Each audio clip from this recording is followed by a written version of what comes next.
এমনকি আপনারা দেখতেই পাচ্ছেন কি সন্ত রামপাল জি মহারাজের এখানে সৎসঙ্গ চলছে। এখানে দেখতে পাচ্ছেন কি মহিলারা এবং পুরুষরা কিরকম ভদ্রভাবে এবং সভ্যভাবে আলাদা আলাদা বসে আছে। এখন উপরে দেখতে পাচ্ছেন কি সন্ত রামপাল জি মহারাজ জি নিজের সৎসঙ্গের মধ্যে সমস্ত বেদ শাস্ত্র খুলে সৎসঙ্গ করছেন।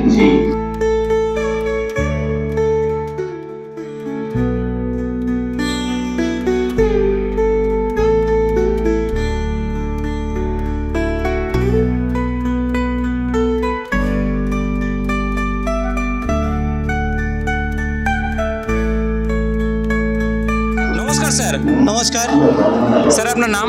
চন্দ্র দাস। স্যার, আপনি এখানে কেন এসেছেন?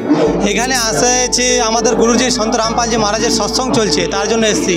আমাদের সৎসঙ্গে শাস্ত্রানুকূল ভক্তি দেখায়, তার জন্য পুরো বিশ্বতে মানে শাস্ত্রানুকূল যেন ভক্তি করে তার জন্য সৎসঙ্গ চলছে, সেই সৎসঙ্গটাই দেখাচ্ছি এখানে।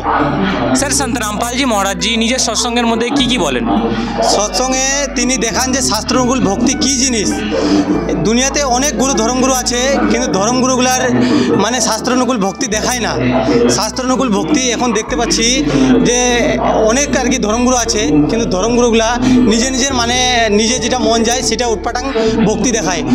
শাস্ত্রতে আমাদের যেরকম শাস্ত্রতে গীতা দিয়া 4 শ্লোক 34 লেখা আছেন যে তত্ত্বদর্শী সন্তের কাছে নাম দীক্ষা নিতে হবে, কিন্তু আজও পর্যন্ত যতগুলো ধর্মগুরু আছে একটাও তত্ত্বদর্শী সন্ত না। আর তত্ত্বদর্শী সন্ত যে গীতা দিয়া 15 শ্লোক 1 থেকে 4 উল্টা লটকা যেটা ব্রেকটা আছে, সেই ব্রেকটার যে ভেদভাব বাতাই দিবে যে উপরের পাতাগুলাকে ঢালগুলাকে, সে হলো তত্ত্বদর্শী সন্ত। আর আমাদের যতগুলো ধর্মগুরু আছে একটা ধর্মগুরু শাস্ত্র অনুকূল ভক্তি দেখায় না, নিজের মন মানা আচরণ করে।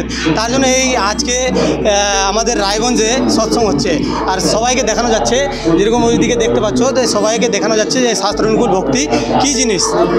আর স্যার, আপনার হিসাবে তত্ত্বদর্শী সন্তকে? আমাদের হিসাবে তত্ত্বদর্শী সন্ত যেরকম 4 বেদ 6 শাস্ত্র 18 পুরাণ আমাদের হিন্দু ধর্মের আছে, যে খুলে দেখাবে। আর এখন কালিযুগে তত্ত্বদর্শী সন্ত রামপাল জি মহারাজ। নমস্কার স্যার। নমস্কার স্যার। স্যার, আপনার নাম? তাপস সিং। স্যার, আপনি কোথা থেকে এসেছেন? গল্পপুর থানা থেকে এসেছি। স্যার, সন্ত রামপাল জি মহারাজ জি সমাজ সংস্কার উদ্দেশ্যে কি কাজ আছে? সমাজ যেমন দেহজমুক্ত বিবাহ আছে, নেশামুক্ত ভারত, আর অন্নপূর্ণা মুহিম চলছে হরিয়ানাতে, অনেক কিছু সন্ত রামপাল জি মহারাজের আছে। আর যেমন প্রকৃতি যেমন কোনো হয়ে যায়, দুর্ঘটনা হয়ে যায়, সেখানেও সন্ত রামপাল জি মহারাজই সহযোগ করে অনেক মানুষকে যেমন শাস্ত্র অনুকূল ভক্তি দেয় সন্ত রামপাল জি মহারাজই। আর সন্ত রামপাল জি মহারাজের কাছে নাম দীক্ষা নিলে অনেক রোগের যেমন ক্যান্সার হয়, আরও কোনো বেমারি হয়, সব ঠিক হয়েছে সন্ত রামপাল জি মহারাজের কাছে নাম দীক্ষা যে সদ্ভর্তি করা যায়। ধন্যবাদ স্যার। সস্যায় যেমন কি দর্শকগণ আপনারা দেখলেন কি সন্ত রামপাল জি মহারাজজির এখানে সৎসঙ্গ সমাপ্ত হলো। অধিক জানকারির জন্য এসএ নিউজ পশ্চিমবঙ্গ চ্যানেলের সাথে জড়িত থাকুন। ধন্যবাদ।